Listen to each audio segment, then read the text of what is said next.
Bab 269. Raksasa berjalan menuju beberapa yang tersisa. Chen Ye berjongkok, mengeluarkan ramuan, dan berkata kepada tuan keluarga Qin, ambil obat mujarab ini, lalu beri aku kata untuk Qin Sengyang. Pria itu melihat ramuan yang diberikan Chen Ye, dan tahu bahwa itu bukan hal yang baik, tetapi dia tidak punya pilihan sama sekali saat ini. Saat dia hendak berbicara, pil obat di tangan Chen Ye langsung keluar dan masuk ke mulutnya. Aroma obatnya meluap, dan dia merasa tubuhnya seperti terbakar. Kemudian, kata-kata dingin Chen Ye langsung jatuh, beritahu Qin Sengyang dan biarkan dia menikmati beberapa jam terakhir. Nanti, saya akan pergi ke Nankin Villa untuk mengklaim hidup saya secara langsung. Setelah kata-kata itu jatuh, pria itu langsung diusir oleh Chen Ye. Pria itu membanting keras ke tanah, merasa bahwa semua tulang di tubuhnya hancur berantakan. Dalam keputusasaan, dia hanya bisa menjalankan latihan dan menopang tubuhnya untuk pergi keluar. Mata Chen Ye sedikit menyipit, dan dia tinggal di luar sebentar. Saat dia hendak kembali ke villa, sebuah suara datang dari belakang.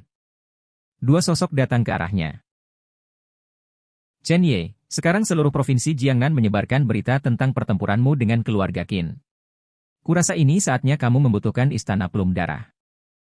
Chen Ye berhenti, dan tanpa berbalik, dia tahu dua orang yang berdiri di belakangnya. Salah satu wanita adalah Lu Hanshuang, dan yang lainnya adalah Ling Feng, pemimpin cabang Jiangnan dari Istana Plum Darah. Aku bilang, tidak perlu, kata Chen Ye. Ling Feng tersenyum, kamu juga harus tahu bahwa keluarga Qin telah mengundang orang Gunung Kunlun, dan tidak mungkin bagimu untuk menjadi musuh dengan kekuatanmu. Sekarang keluarga Qin tidak seperti dulu lagi, dan itu terus berlanjut. Menjadi nomor satu di provinsi Jiangnan.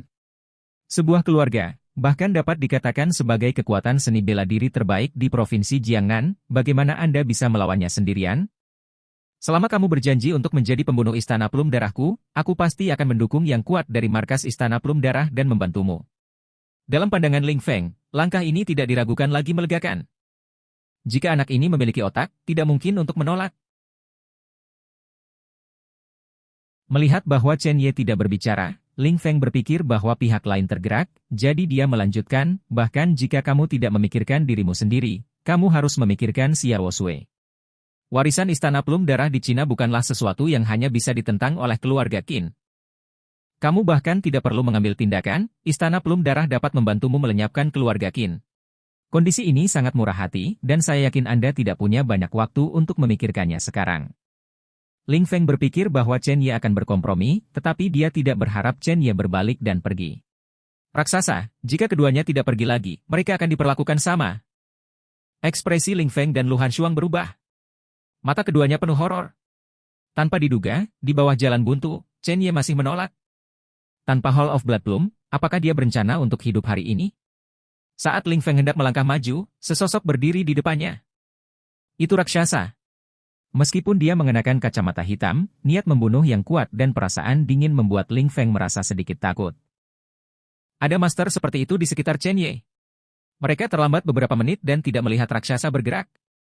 Tapi ini tidak mempengaruhi persepsi mereka tentang kekuatan raksasa sedikit pun. Jika kamu tidak pergi lagi, jangan salahkan bawahanku karena kejam. Ling Feng dan Lu Hanshuang saling memandang dan berjalan langsung keluar. Pada saat yang sama, Villa Nankin. Ada ketukan di pintu Qin Sengyang. Matanya cerah, dan dia dengan cepat berkata, masuk. Detik berikutnya, sesosok tersandung dan bergegas masuk. Menguasai. Qin Sengyang berdiri dan melihat pria di depannya, matanya penuh amarah. Masalah terjadi. Dia tidak peduli apakah pria itu terluka atau tidak, dia hanya meraih lehernya. Bicaralah. Apa yang terjadi? Apa hanya kamu yang kembali? Bagaimana dengan yang lainnya? Suara Qin Sengyang sangat dingin. Wajah pria itu pucat, dan dia sangat ketakutan sehingga dia hanya bisa berkata dengan suara serak, ada seorang master di sebelah pria itu, dan sisanya dipenggal. Dia bahkan membiarkan saya kembali dan meminta saya untuk membawakan Anda hukuman. Bang! Qin Sengyang mengusir pria itu dengan keras. Apa yang dia katakan? Pria itu ragu-ragu selama beberapa detik, tetapi berkata dengan jujur, dia membiarkanmu menikmati beberapa jam terakhir, Tuan Muda. Nanti, dia secara pribadi akan pergi ke Nankin Villa untuk mengambil nyawanya. Setelah dia selesai berbicara, pria itu merasakan sensasi terbakar dari tubuhnya. Tubuhnya menggelembung seperti balon. Wajah Qin Sengyang berubah, dan dia baru saja akan keluar. Pria itu tiba-tiba meledak. Semburan darah mengalir ke seluruh rumah. Tubuh Qin Seng yang terbalik di tempat. Rumah penuh darah. Mengejutkan. Wajah Qin Seng yang juga berlumuran darah. Dia tidak pernah begitu malu sejak dia masih kecil. Dengan kemarahan di wajahnya, dia mengertakkan gigi dan berkata, Chen Ye, hari ini adalah kematianmu atau kematianku. Setelah raungan, Qin Seng yang menjadi tenang dan menelepon. Bawakan aku semua orang tua dari jalang itu ke Nankin Villa. Aku ingin tahu bagaimana jalang itu akan memilih di depan orang tuanya dan bajingan ini. Setengah jam kemudian, Mincui Villa. Xia Wosui berjalan di sekitar villa, tidak tahu mengapa dia merasa sedikit tidak nyaman. Chen Ye melihat waktu dan mengirim pesan teks ke Ye Lingtian. Bagaimana persiapannya? Segera dia menerima kabar dari Ye Lingtian bahwa dia telah tiba di pinggiran villa Nankin, menunggu perintah dari kepala istana. Baik. Chen Ye berdiri, datang ke sisi Xia Wosui, dan memeluk pinggang Xia Wosui. Aku akan keluar, dan raksasa akan melindungimu selama sisa waktu ini. Tentu saja Xia Wosui tahu apa yang akan dilakukan Chen Ye, tetapi saat dia akan berbicara, teleponnya berdering. Ibu Xia yang menelepon. Bu, ada apa? Xia Wosui mengira suara ibunya akan datang dari ujung telepon yang lain, tetapi dia tidak menyangka bahwa suara laki-laki yang jahat dan menawan terdengar. Xia Wosui, jika kamu tidak muncul di Nankin Villa dalam 1 jam, aku bersumpah, aku akan memenggal kepala orang tuamu dan membawanya sebagai hadiah untukmu. Hahaha. Wajah Xia Wosui penuh amarah, dan dia berkata dengan keras, Qin Seng Yang, kamu penjahat yang hina dan tak tahu malu. Qin Seng Yang tidak bereaksi sama sekali, tetapi melanjutkan, tercela. Kamu belum pernah melihat sisi diriku yang lebih tercela. Juga, beritahu anak itu Chen Ye. Ini akan menjadi resepsi tuanku nanti, jika dia berani datang, keluarga Qin akan sangat menyambut. Tak lama kemudian, telepon ditutup. Ada sedikit keraguan di mata Xia Wosui, tinjunya mengepal, tidak tahu apa yang dia pikirkan. Saat ini, dia tidak punya pilihan, nasib orang tuanya ada di tangannya. Dia mengambil keputusan, menatap Chen Ye, dan berkata dengan tegas, Chen Ye, bisakah kamu membawaku ke Nankin Villa? Aku takut pada orang tuaku. Meskipun orang tuanya telah memaksanya sejak dia masih kecil, dia tahu betul bahwa orang tuanya sangat mencintainya. Beberapa keputusan hanya dipaksakan. Sekarang orang tuanya mengalami kecelakaan, jika dia tidak berdiri, mungkin ada bayangan sepanjang hidupnya. Bab 270. Chen Ye secara alami mendengar konten di telepon dan mengangguk, oke, kalau begitu kamu dan aku pergi ke Nankin Villa. Dua kekuatan Dark Hall dan raksasa ada pada saat yang sama, jadi seharusnya tidak sulit untuk melindungi keselamatan Xia Wosui. Dia ingin pergi, jadi pergilah. Hotel Bintang 5 Huasheng di Provinsi Jiangnan, suite presiden di lantai paling atas. Jiang Jianfeng berdiri di depan jendela dari lantai ke langit-langit, matanya sedikit menyipit, melihat pemandangan Provinsi Jiangnan. Seorang pria berlutut di belakangnya, menceritakan sesuatu tentang Provinsi Jiangnan. Dibandingkan dengan ibu kota, pemandangan Jiangnan indah dan murah hati, tetapi tidak memiliki sentuhan pesona. Provinsi Jiangnan mungkin cukup besar di mata banyak orang. Tetapi ketika mereka menginjakan kaki di ibu kota, mereka akan menemukan bahwa Provinsi Jiangnan terlalu kecil.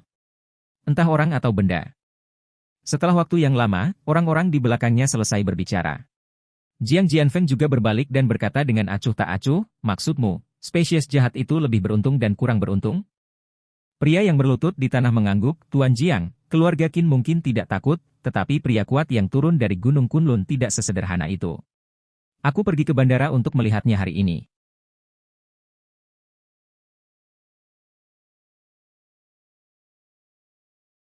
Ini. Meskipun pihak lain tidak bergerak, aku bisa merasakan aura melonjak di tubuh pihak lain. Itu sangat kuat.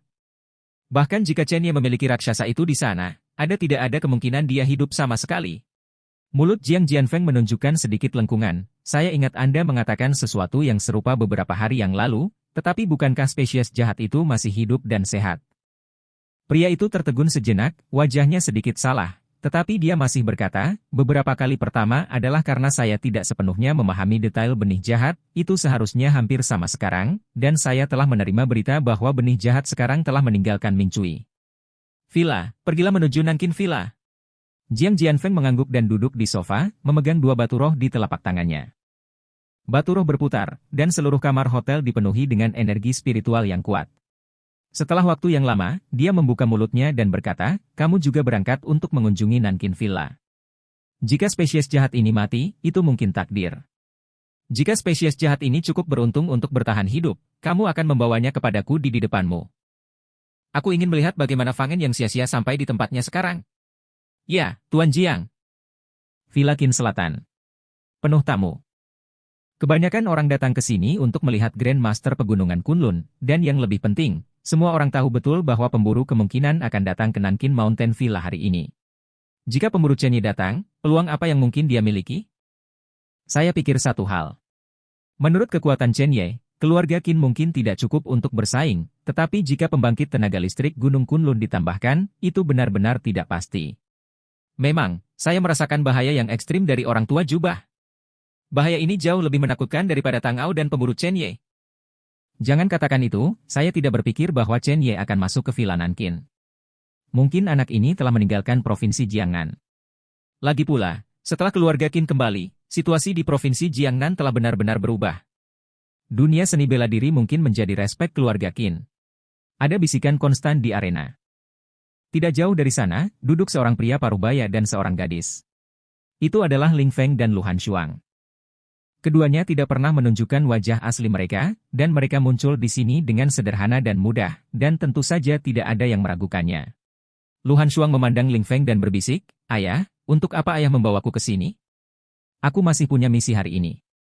Ling Feng memandang lelaki tua berjubah itu dan Qin Zheng yang tidak jauh dari sana, dan berkata dengan ringan, "Untuk Istana Plum Darah, tugas terpenting adalah ini. Chen Yi menolak kita, tapi aku ingin melihat apakah putra ini bisa meninggalkan Nankin Villa hidup-hidup." Wajah Luhan Shuang memucat, dia memikirkan sesuatu, dan bertanya, "Ayah, aku masih berutang budi pada Chen Yi. Lagi pula, dia menyelamatkanku saat itu.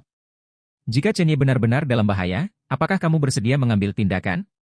Ling Feng menggelengkan kepalanya, "Tidak ada gunanya bagi saya untuk mengambil tindakan, hal-hal tidak sesederhana yang Anda pikirkan." Lelaki tua berjubah itu, "Saya merasa bahwa jika Anda hanya berbicara tentang kekuatan, setidaknya 20 teratas di Grandmaster Huaxia daftar, auranya terlalu berbahaya.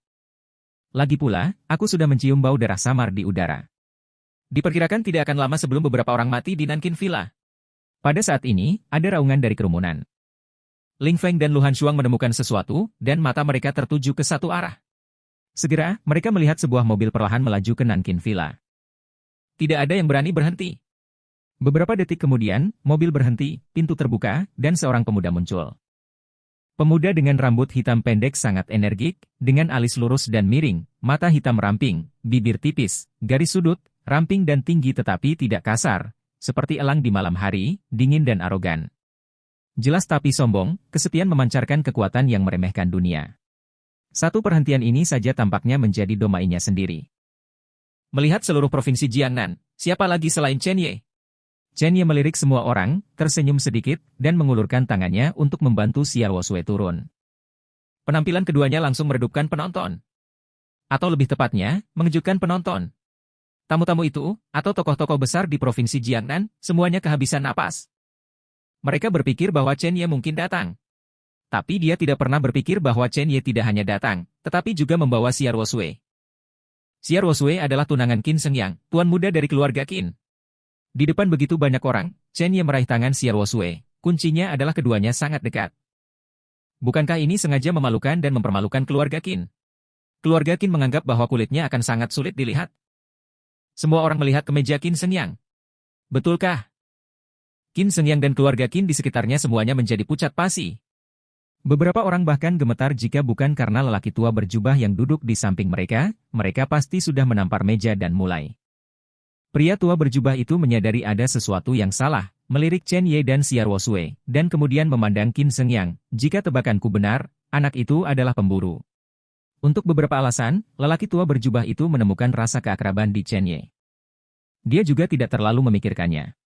Qin Zheng Yang mengangguk, "Tuan, anak itu adalah pemburu yang membuat Provinsi Jiangnan gelisah, Chen Yi." Pria tua berjubah itu berpikir, dan kemudian berkata, "Sepertinya anak ini ada di sini untuk menyusahkan keluarga Qin, tetapi karena dia mencari masalah dengan keluarga Qin, mengapa Anda ingin membawa seorang wanita yang tidak memiliki kultivasi? Bukankah ini berarti Anda akan menyebabkan masalah bagi diri Anda sendiri?" Qin Zheng Yang tidak berbicara, dia menatap kedua orang itu dengan 10 jari, dan amarahnya sepertinya langsung menuju ke atas kepalanya. Siapa yang mengira bahwa anak ini akan sangat tidak bermoral? Apakah Anda benar-benar berpikir bahwa tidak ada seorang pun di keluarga Qin-nya? Pada saat ini, Pastor Qin berkata, Yang Mulia tidak tahu, gadis itu adalah istri keluarga Qin saya yang belum pernah ke sana.